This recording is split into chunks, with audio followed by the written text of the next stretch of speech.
As we said, the mayor and Daryl are not here today because they're participating in a very important strategic retreat that's done annually, and they were supposed to do this back when it snowed, I think, and then had to change it to this date. So that's the reason the mayor asked me to do this introduction. And it is an honor to introduce our sheriff of Sullivan County, Jeff Cassidy. In case you didn't know, Jeff is Sheriff Cassidy is a native of Lingard, went to Sullivan North High School. He has a BS degree in criminal justice, summa cum laude, from Bethel University. He's a graduate of the FBI National Academy and started with the Sheriff's Department in 1997 in corrections. And then in 99, he graduated from the Walter State Recruit School for the regional school for training police officers. And from that point in 99 to 2007, went from sergeant to lieutenant to captain. So they must have recognized his leadership qualities early, because that's moving up the ladder pretty quickly. But as captain of the police department, the sheriff's department, he supervised the training division at one time. He's also head of the patrol division, which is two of the most important jobs, leader of the honor guard, and also head of the special weapons and tactics team. So he had a lot of responsibility there and got a lot of exposure to the different aspects. 2015, he went to Walter State's training facility and became the leader of the training, overseer, coordinator of the training at Walter State, which, in case you didn't know, is where most of the police officers or sheriff's deputies in East Tennessee, east of Knoxville, get trained. So they don't have to go to Donaldson, which we used to. You couldn't get in Donaldson. It was a real problem at that time. So appreciate what he's done there. And of course, some of you may remember in summer of 2018, Sheriff was a participant in the forum we had for the candidates for sheriff at that time. Personally, I felt like he was most impressive that day. And that's he subsequently won the race in August of 2018 to become sheriff of Sullivan County. Since that time, he's doubled the size of the Vice and Narcotics unit. He's made sure to hire 14 SROs, so every Sullivan County school has an SRO at this time. But what was most impressive is the arrest and clearance rate has gone up 300%. That's an outstanding percentage in police work, and also certainly deserves a lot of credit for that. 2019, after just 1 year, the department became Department of the Year in Tennessee, so that's quite an honor too. He personally has over 8 different awards as a police officer of the month, officer of the year, those kind of things. So he's won a lot of individual awards. 2007, he won a Medal of Valor for his performance at that time. Still working on a master's degree at the University of Memphis in criminal justice. It might be maybe 15, a while, 20 years. It takes a lot of work to be sheriff and all, but I'm not going to get into all his future goals and ambitions, which I admired him for putting that on his website, because I think he probably needs to be talking about those. But it's my pleasure and honor to introduce our sheriff of Sullivan County, Jeff Cassidy. Hey, thanks a lot. Appreciate it. Thanks a lot. The most impressive thing is he remembered all that without having to look at a piece of paper. That was great. But thank you all for having me today. Glad you dimmed the lights. I've got a PowerPoint I want to go through. I went through our new jail facility. I always like to show you what your tax paying dollars are going to, right? This is something that's got to be done. When I took office, we had 900 inmates in a 600 bed facility. Now we've gotten up to 1,050, 1,100 at some points. So you can tell the inmate on inmate assaults, inmate on officer assaults, for safety of staff and inmates, this is crucial. I mean, it's just a dire need. And so I'm going to start off by just breezing through this PowerPoint. I think this has got arrows on it. Yep. But I'm going to talk a little bit about our agency too. The 4 statutory duties of a sheriff are, of course, patrol, process, corrections, and court. So we provide safety and security for our judges, all the people attending court. But we also have to serve process, and that could be criminal summons, arrest warrants, any type of ex parte order protections. And then, of course, I've got patrol, who patrol 413 square miles. We have 4 shifts with 12 officers per shift. I have 4 canine. Then, of course, we've got 14 school resource officers within our schools. So I've got 335 total employees. So the rest of that staff, of course, mans my jail, which is that's the hugest liability to a sheriff. I'm in constant contact with my chief over the jail because I realize, you realize that the lawsuits, any type of thing that's going to affect you all is going to come through that jail most likely. So I stay in really good contact. Information. We go over stuff every day, but I wanted to I took some pictures of our old jail just to show you where we're at because. Oh, I got you. Okay. I might have to just to flip it. That's no problem. But just a little bit of what, just to touch on a few things Mr. McKinley was just talking about. But we are hiring, okay? We are fortunate our county commission did see the dire need. We've got to get that pay up, right? A lot of these individuals now are chasing dollars, 50 cents to go elsewhere, and they're not really looking at benefits. You know, I can sit there and talk to an interviewee all day long about our Tennessee Consolidated Retirement, Blue Cross Blue Shield, vision, dental, all those things, but they want to know what's going direct deposit every 2 weeks, right? So they did see a need. I was 28 short 3 months ago. We got our pay rate up to 2102, and now I'm only 6 people short. So you can see just how helpful that is. And plus, when that new jail's built, I'm going to have to staff it, right? So I didn't want an empty shell, a $90 million facility behind us that couldn't be staffed for the inmates to go in there for the safety of the inmates and safety of staff. So, like I said, we got really great benefits. 2102, if you know of anybody that's interested, www.scsotn.com is our website. It's got a great recruiting video on there. I love it. But they can go on there, download the application, and submit it. And we are always looking at people to hire that are qualified and able. So, Patrol CID, 75,000 calls answered last year. That's quite a bit of calls, okay? We answer every call that comes in through our dispatch center. 88% case clearance rate through our criminal investigations division. And we solved a cold case murder from 1984, if you saw that on JHL there probably last year sometime. But those individuals do a great job. We don't have any unsolved murders as of my term, so we've done a really great job there. Court process, like I was saying, these are the individuals serving all types of process through our county, whether that be arrest warrants, criminal summons, and then our courts that maintain staff security. We have the courthouse security that you'll see if you get a speeding ticket, right? They scan you, make sure that the staff inside our courtrooms and our judges, our district attorneys, and our public defenders are safe. So it's a dire need, but we do have several people working in that. 19,000 unserved warrants when I took office. That was tough. We, 19,000. You can imagine how many pieces of paper that was attached to some sort of victim, somebody looking for justice. We've got that chipped away to 7,000. It was 6,500 a couple weeks ago, but I'm telling you, every time we serve them, those things come in. But what we have noticed when we enter these things, NCIC, they're served within 7 days. So I've got a full staff records clerk. It takes 45 minutes just to enter that NCIC. So they're doing that. So within that 7 days, we're serving it a whole lot quicker, and it's helping us get a lot of this process and these warrants served. So it's helping us tremendously. Okay, corrections. I wanted to go over the jail mostly today just because a lot of people, which I'm going to let community members tour the jail once it's up to completion. It's really muddy right now, of course, with the bad weather.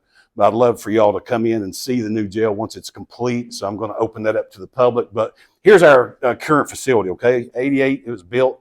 It was designed poorly. It's dormitory style. We have cells with 16 bunks and 40 inmates in it, okay? So when I say these people that don't have a bunk or on the floor, they're not necessarily laying on the concrete or the wood or whatever.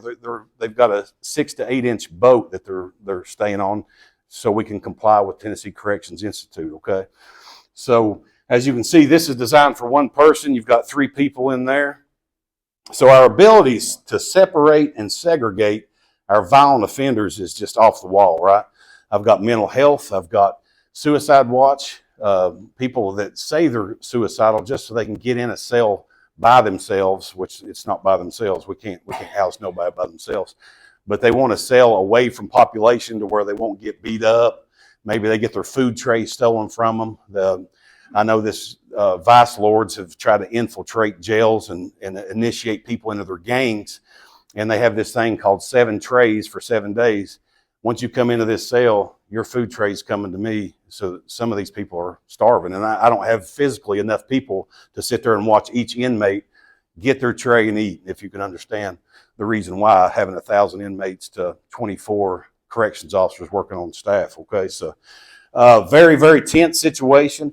The conditions of confinement, and like I said, these individuals have committed a crime, but 650 of these are pretrial felons. Okay, 650 pretrial. That means they've not even been to trial to see if they've been found guilty, not guilty, sent to prison, and all that. So 650 of these people have not even been to trial yet. As you can see, the privacy's limited. So what they do, they tear all of our stuff up. A lot of our tax dollars goes to damaged mattresses. That's a blanket that's hung up almost like a bath curtain. So they do everything they can, and they tear a lot of stuff up that we have to spend a lot of taxpaying dollars to try to get fixed up. Another cell, it's made to house 2 people, 4 to 6 in that. Same thing there. You see them on the floor. Those are in boats, okay? They're not laying right on the concrete floor.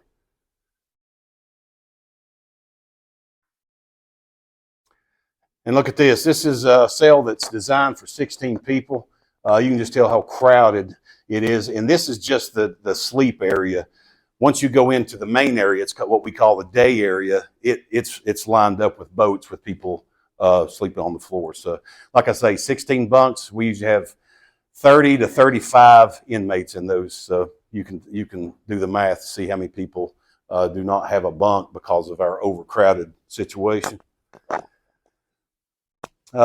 Look at the room this guy's got to pace the floor, right? 4 people in what's designed for 1 individual. See, this is a concrete slab right here to your left where the person's supposed to lay the mat and lay and have this entire room for whatever purpose, right? Some of them like to exercise, walk, or whatever, but you can see how cram-packed. There's 4 people in here that's designed for 1 person. So got a bad situation because we do get an inmate that maybe vandalizes our property. They wreak havoc. They assault my officers. We can't punish them. We can't put them in a cell by themselves because we have no ability to. The Megan Boswell, right? You can't put her in population. What's going to happen to her, right? So, our ability to segregate and separate our violent offenders is it's impossible. So I just wanted to show you some pictures of that. Another cell, like I say, these are designed for 1 people. We've got 24 of these. They're designed for 1 individual. And there's the extensions, okay? You see how cram-packed that is. That's they hide, they try to fight. They'll go up there in the showers. We have video cameras in every cell. What they do, when I say a poor design jail, Chief Addington, you don't want a cell where you can reach the ceiling, right? Ceilings are real low. Cameras are on that ceiling. So what they do, they wet paper towels, jump up and smack it on there, and it covers the cameras. So by the time our officers can get up there, the fight's already over with. We had to send 1 out, broken jaw, wired his mouth shut. And guess who's got to worry about that bill, right? I'm trying to pass legislation. I'm also president-elect of the Tennessee Sheriff's Association. Ryan White funding. Has anybody heard about Ryan White funding for HIV? Okay. I've got 3 inmates at $7,500 per inmate a month for the HIV treatment. Well, guess what? Ryan White funding, once they get incarcerated, what do you think they do with that? Oh, we're not fooling with it. So it's burden on the taxpayers. So we're trying to get that funneled to incarcerated individuals as well. So medical expense is outrageous. Thankfully, I did start a pretrial release program. This is, they're vetted. They go through an assessment process. They can't have any violent felons. They can't be sex offenders. And what we can do, we can go to the judge and take that file to the judge and say, Judge, this person meets all the criteria for pretrial release. We put an ankle monitor on them. My officers check on them, make sure they go to court, make sure that they do the things they're supposed to do that's abided by the court. And then the judge may even release them if they are on good behavior. Also, with that pretrial release program, I get a chronic care inmate that's costing taxpayers $25,000 a month for the individual to be in the hospital. We can go to the judge, get a monitor on this individual, and release them. Okay, that way taxpayers aren't having to fool with this. But also, the good thing about this, the pretrial release, we have a work program. Okay, we set them up a bank account, make sure they have driver's license, Social Security. We've got a lot of different construction companies and businesses that are willing and able to employ people with a crime or a criminal background. We take them to work. We pick them up from work. That money goes into a bank account. It first pays for their ankle monitor. Then it pays for fines and costs.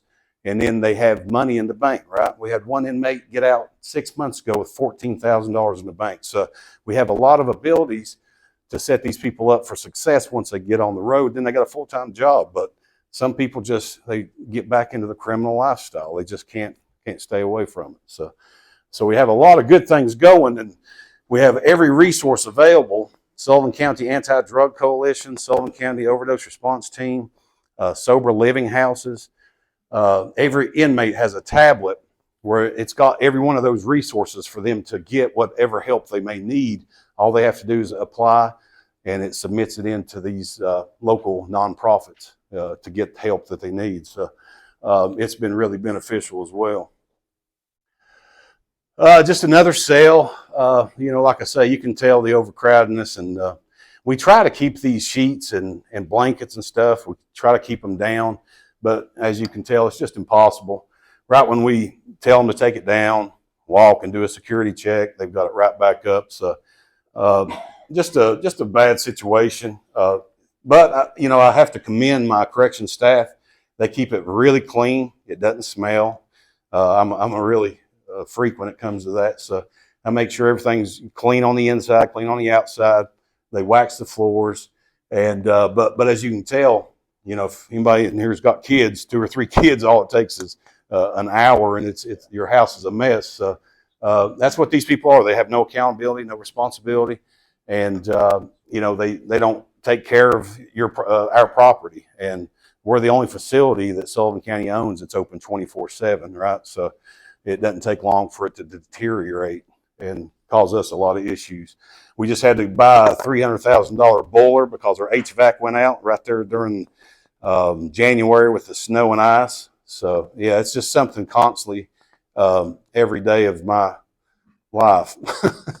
So jail population report. This was last week. We had 1,008 inmates, 619 beds. Now we're going to keep those 619 beds once this new jail is built. The new jail is going to have 564. But you do the math: 564 plus 619, 1,000 inmates. We're trending to that area to where I don't want to be at. I want to be able to retire and have another sheriff worry about a new jail. But anyway, what I've really envisioned is having a housing place just for these inmates looking for restorative justice, rehabilitation.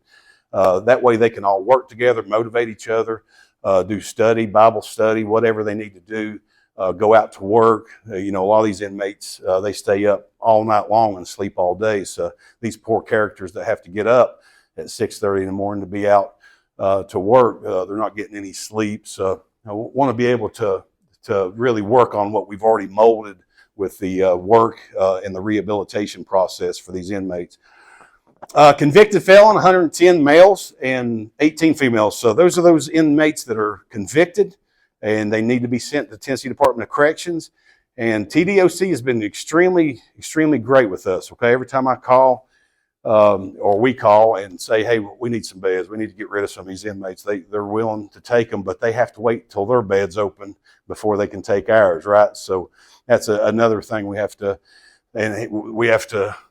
sort of compete with all the other jails across the county too, or the state, because they're overcrowded as well. But TDOC is pretty good. 110 isn't bad. State inmates, I've worked here before where we've had 250, okay, and the state pays us $39 a day, which goes into the board bill and the general fund. So, you know, it is, you can make money off that, but we would assume get rid of these inmates to where our staff and our inmates are safe to where we're not paying for lawsuits in the future, okay? Convicted misdemeanors are 88, 50 female, pretrial felons. That says 425 male. I think we're currently up to about 500, okay? So those are people waiting for sentence, waiting to be exonerated, not guilty, whatever. 123 female pretrial felons. And then our pretrial misdemeanors, 88 male, 41 female. And then my pet peeve is misspelling, and I spelled monitoring. It's monitoring, M-O-N. Pretrial release, monitoring right now, 302 inmates, right? You take 302 inmates times $40 a day, we're saving $360,000 a month just on these inmates that we have on pretrial, okay? $360,000 a month. So very, very pleased with our pretrial release program, not just for the rehabilitative process, but just for, hey, Judge, this individual, he's got, some drug charges. He's got this, and that. He has no prior criminal history for aggravated assault, aggravated robbery. He doesn't have any sex offenses. I think he'll be a good candidate. The judge sort of vets him too, looks through his criminal history, and the judge will say, yep, he's a good candidate for pretrial. Difference between pretrial release and a bond, Chief Addington will tell you, once somebody's out on bond, there's no monitoring, right? They pay 10% of their bond to a bondsman, and they go out on their merry way. Our guys, they drug test them. They go out and check on them, do house checks. They call them, make sure they show up for court. Then they make sure they show up for work. It sounds like they're babysitters for the most part, but that's what these people, they need some sort of support, somebody to get them up, make sure that they're complying with the rules set down by the court. Yeah. Yeah. I was trying to be enlightening today. Y'all leave here depressed, won't you?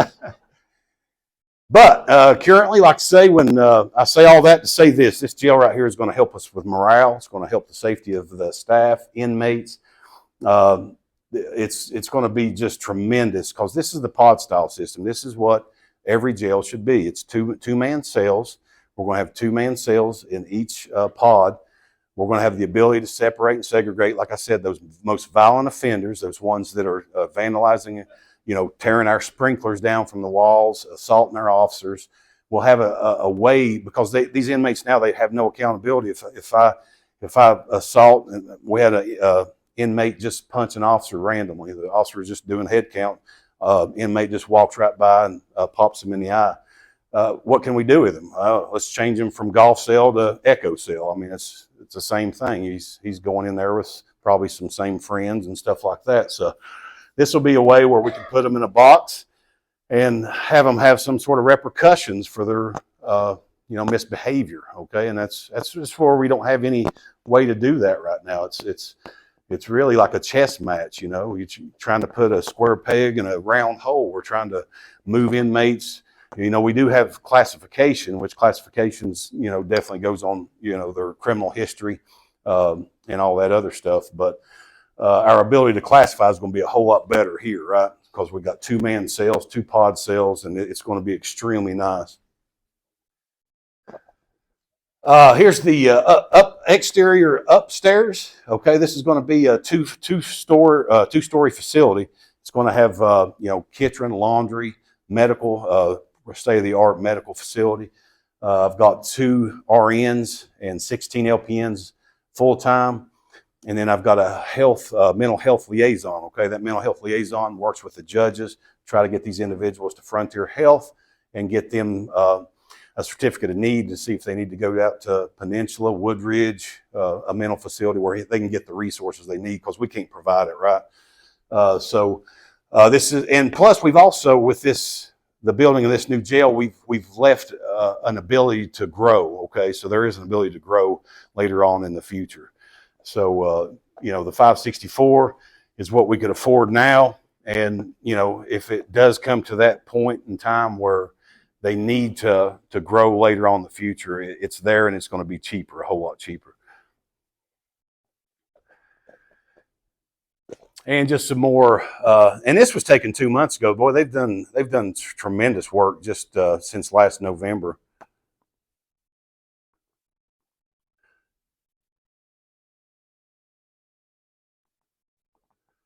As you can see, all those are road. Those are prefab cells too. They prefab those in North Carolina. They're already cut out for plumbing, electrical. So my maintenance guys, they don't have to go in the cell to fix stuff. There's a what we call an alleyway where they can fix plumbing and electrical without having to physically go inside that cell. So this is the perfect design. And like I said, they are prefab. They roll those things in there. It's really neat to watch. I watched them one day, and it's a neat process. But each one of those containers, have toilet, bunk, and 2 bunks, and mirror, and all that stuff that's required by the state. And there's the alley I was talking about, so they can work on electrical, plumbing right through this alley, not even have to go inside the cell. So there's no safety concerns for the maintenance guys. As you can tell, this is a huge job. The J.A. Street's been working tremendously on it. We've had some bad weather that's delayed some things. We've had some delays. It should be done in March 2025. I'm hoping for that. That's the exterior. This area is where the officers are going to bring the inmates in through the Sally Port. And there's just a picture from the window I was up, or not the window, the exterior. And there's just another row of cells.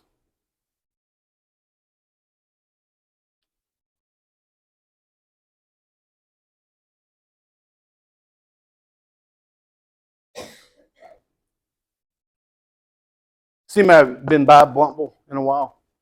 Just you can pretty much see it from Burger King, right? I mean, it's a it's a huge expansion. But like I say, just every day I see progress, and it really helps me out with my motivation and ideas for the future, because it's going to be a tremendous asset to our employees.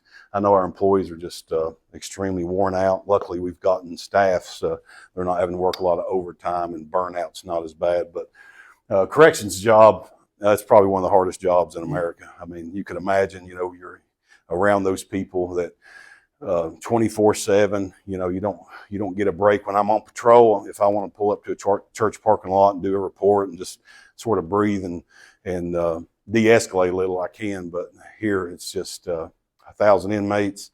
Every one of those inmates needs something, right? An extra pill, extra sheet. I didn't get my food tray. My food tray had a hair in it. They've got 24/7 to have headaches too. We're people that work, or we're so busy we don't have time to think about our ailments and the things that's going on. But these individuals are sitting there 24/7 and thinking, how can I stress this officer out all day, right?